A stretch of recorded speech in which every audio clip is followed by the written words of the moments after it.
सोपान है, किन किन बिंदुओं पे आपको समावेश कर इस रिपोर्ट को तैयार करेंगे। तो सबसे पहले समस्या का पता लगाना। समस्या का अगर पता लग गया है तो फिर उसके कारणों का पता लगाना, समस्या के कारणों का पता लगाना। फिर आगे समस्या हल के लिए उपाय या उपायों का निर्धारण। अब उसके कारण का पता लग गया है तो फिर उसके लिए क्या उपाय है, उसको उपाय के लिए जो जो उपाय हमने ढूंढा है उसमें क्या हमने सेलेक्ट किया। तो नमस्कार सभी को। DElEd first year and second year में इंटर्नशिप फर्स्ट एंड 2 में आपको क्रियात्मक शोध या फिर यूँ कहे क्रियात्मक अनुसंधान, एक्शन रिसर्च तैयार करनी होती है। तो आज की इस वीडियो में देखते हैं हमें किन किन बिंदुओं का समावेशन कर इस रिपोर्ट को आप भली भांति तैयार कर सकते हैं बिल्कुल ही सरल शब्दों में। तो आइए देखते हैं। तो इसके लिए आपको सबसे पहले एक कवर पेज तैयार करनी होती है, जिसमें आप जिस कॉलेज में आप ट्रेनिंग ले रहे हैं उसके नाम का एक कवर पेज तैयार होगा, जैसा कि आप स्क्रीन पे देख पा रहे हैं। और उसमें आप name, course, roll number, faculty, session, जो भी आप जिस लैब स्कूल, प्रयोगशाला, विद्यालय में आप जा रहे हैं उस विद्यालय का नाम, इस तरह का सब कुछ दे देंगे। तो आगे देखते हैं कि हमें किस प्रकार किन किन बिंदुओं को लिखकर हमें इस रिपोर्ट को तैयार करनी है। तो हाँ, जैसे कि आप देख पा रहे हैं कि सबसे पहले ऊपर में क्रियात्मक शोध लिखा है, फिर नीचे क्रियात्मक शोधकर्ता का नाम, जो भी आपका नाम है आप वहाँ पर देंगे। फिर आगे नीचे संकाय, फिर वर्ग क्रमांक, फिर नीचे क्रियात्मक शोध हेतु विद्यालय का नाम, आप जिस प्रयोगशाला विद्यालय में जा रहे हैं उस विद्यालय का नाम होगा। फिर नीचे क्रियात्मक शोध का विषय जिसमें लिया, इसमें लिखा है 6ठी कक्षा के बच्चों में अंग्रेजी विषय का ज्ञान ना होना। तो आगे देखते हैं आगे फिर क्या लिखना है। तो आगे है पहला बिंदु, आखिर क्या है क्रियात्मक शोध। तो देखते हैं क्या लिखा है।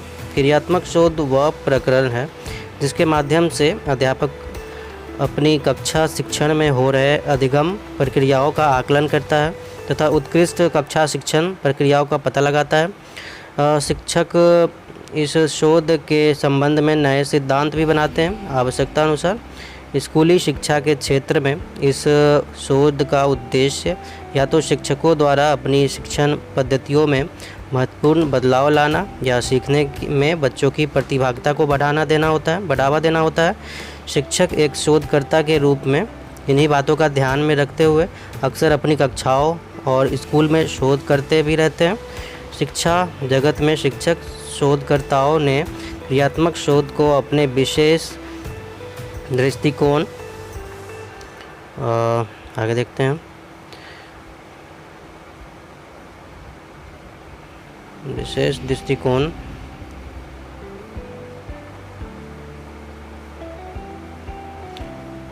विशिष्ट शिक्षण प्रक्रियाओं तथा कक्षा शिक्षण में सुधार करने के लिए उपयोग किया है।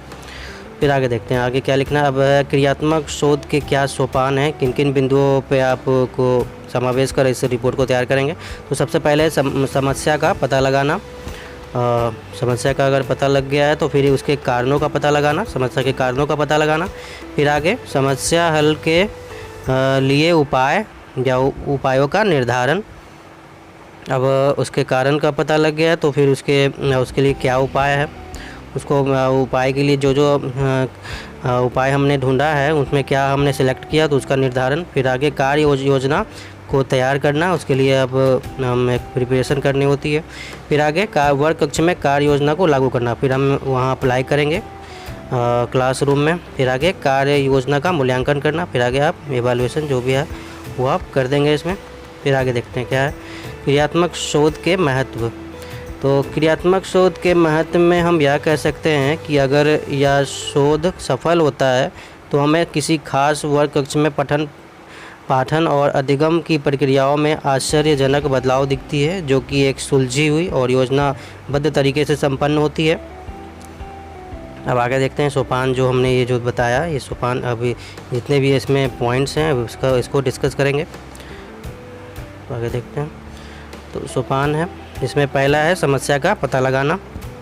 तो जो भी अब जैसे आप लैब स्कूल में जा रहे हैं प्रयोगशाला विद्यालय में, उसका नाम देके तो राज्यकृत मध्य विद्यालय में शिक्षणों कार्य के अंतराल में वर्ग 6 के बच्चों में अंग्रेजी विज्ञान का ज्ञान न के बराबर था, जिसमें वे बच्चे अंग्रेजी विषय का आधारभूत ज्ञान भी नहीं रखते हैं। जब मैंने वर्ग कक्ष में शिक्षण के दौरान हिंदी के कुछ शब्दों को बच्चों से अंग्रेजी रूपांतरण करने को कहा, इसका परिणाम निराशाजनक था। इस प्रकार बच्चों में अंग्रेजी के आधारभूत भी ज्ञान न होना मेरी क्रियात्मक शोध के समस्या का बिंदु बना। अब आगे देखते हैं समस्या के कारणों का पता लगाना। तो जिसमें पहला है कि बच्चों में अंग्रेजी विषय को लेकर अरुचिकर व्यवहार।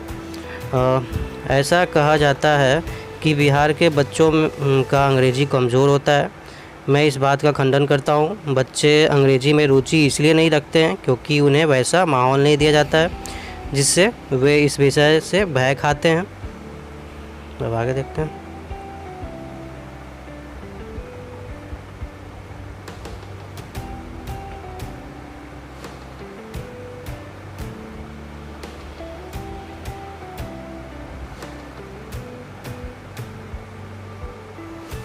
वह खाते हैं बच्चे। कक्षा में शिक्षण के दौरान मैंने बच्चों को कुछ हिंदी के कुछ शब्दों को अंग्रेजी में लिखने को दिया तो निराशा हाथ लगी। मैंने इसके पीछे के कारण का पता लगाने के लिए बच्चों से हिंदी के अक्षरों का अंग्रेजी रूपांतरण पूछा, जो मैंने आंकड़ों की मदद से संक्षिप्त विवरण नीचे किया है। जैसे कि आप देख पा रहे हैं ये आंकड़ा है, जिसे आप भी स्कूल में आप जाएं तो वहाँ पे आपके कक्ष में जितने बच्चे हैं उनमें से कुछ बच्चों का नाम लिखकर आप अपने क्रियात्मक शोध में उसे ज़रूर डालें। जैसे कि आप देख पा रहे हैं कि बच्चों के नाम हैं, जिसमें जो भी नाम है सुमित कुमार, आकृति कुमारी, रोहन कुमार, जो भी है उनके वर्ग कक्ष 6 के बच्चे हैं ये सभी। उनको मैंने हिंदी अक्षर दिए थे, जैसे अ है, क है, च है, ट है, अक्षा, आ, और इस तरह से जो भी है दीर्घ ऊ का जो मात्रा होती है ये, तो ये सभी मैंने दिया, जिसके लिए मैं अंग्रेजी रूपांतरण इनको करने को कहा। तो ये देख पा रहे हैं कि जिस बच्चे ने जिसका रूपांतरण किया वहाँ पे टिक किया हुआ है, जहाँ नहीं है वहाँ क्रॉस है। तो इस प्रकार आप आंकड़ा दे देंगे। अब आगे देखते हैं। तो बच्चों में ये क्यों नहीं है ये रुचि ले पा रहे हैं बच्चे। फिर आगे है कि अभिभावकों में अंग्रेजी को लेकर चेतना शून्य। जब मैंने बच्चों के अभिभावकों से वार्तालाप की तो उनमें भी अंग्रेजी को लेकर उतना रुझान नहीं दिखा। यह कारण भी बच्चों में इस विषय में हतोत्साहन का विषय बना। अब आगे देखते हैं समस्या के हल के लिए उपाय। इसमें पहला है, इस समस्या के हल के लिए सबसे पहले बच्चों के मन से अंग्रेजी को लेकर रुझान बढ़ाना होगा। मुझे शिक्षक के तौर पर एक शिक्षक के रूप में ना होकर सीधे उनके दोस्तों जैसा व्यवहार कर उनसे मिलजुल कर खेल खेल में अंग्रेजी शिक्षण गतिविधि को आगे बढ़ाना होगा। तीसरा है, दोस्ताना व्यवहार कर प्यार से बच्चों को अंग्रेजी की आधारभूत जानकारी देनी होगी, जो अंततः विस्तृत ज्ञान भंडार को जन्म देगा। इस प्रकार मैं इन प्रारंभिक उपायों से इस समस्या को जड़ से ख़त्म करने की पूरी कोशिश करूँगा। अब आगे देखते हैं कार्य योजना। तो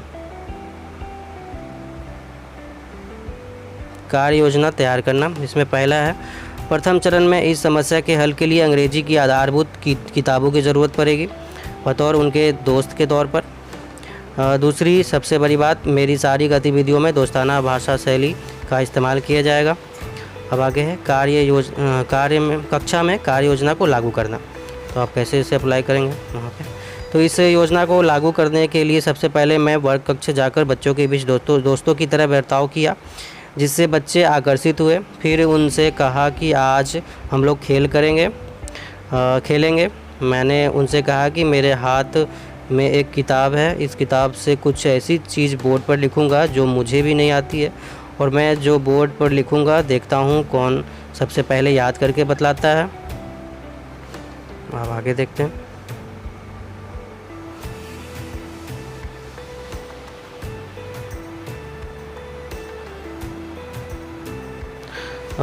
जो याद करके बतलाएगा उन सभी को चॉकलेट मिलेगी। इस प्रकार मैं बोर्ड पर हिंदी वर्णमाला के वर्णों के खंड खंड कर साथ साथ उनके अंग्रेजी रूपांतरण को लिखा, जैसे अ का ए, फिर आ का डबल ए। सभी को 20 मिनट का समय याद करने को देकर उन सबों से सुना। लगभग सभी ने सुना दिया। मैंने भी सुनाया उन सभी को, क्योंकि मैं एक शिक्षक नहीं, दोस्त की तरह वहाँ व्यवहार कर रहा था। उन सबों का याद कर लेना बहुत ही चमत्कारी लगा। मुझे यह बेसिक ज्ञान देने में 1 सप्ताह का वक्त लग गया। फिर अगले सप्ताह हिंदी शब्दों का अंग्रेजी रूपांतरण खेल खेल में ही उन्हें सिखा दिया। फिर कुछ हिंदी के शब्द लिखने दिए। लगभग सभी ने सही कर दिखलाया, जैसे रामा, रमेश, इसके अंग्रेजी रूपांतरण लगभग सभी ने सही दिखाए। इस प्रकार इन सभी कार्यों को संपन्न करने में मुझे 1 महीने का वक्त लग गया। अब आगे देखते हैं मूल्यांकन।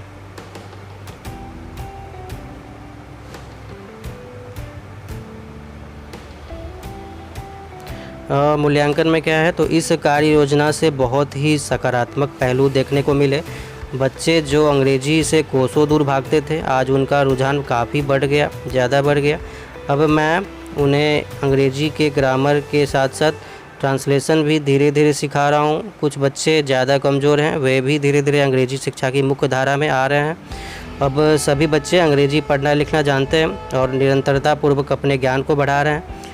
आगे निष्कर्ष, बच्चों की इस समस्या का हल सिर्फ और सिर्फ दोस्ताना व्यवहार और क्रीडात्मकता भरी शिक्षण शैली से संपन्न हुई।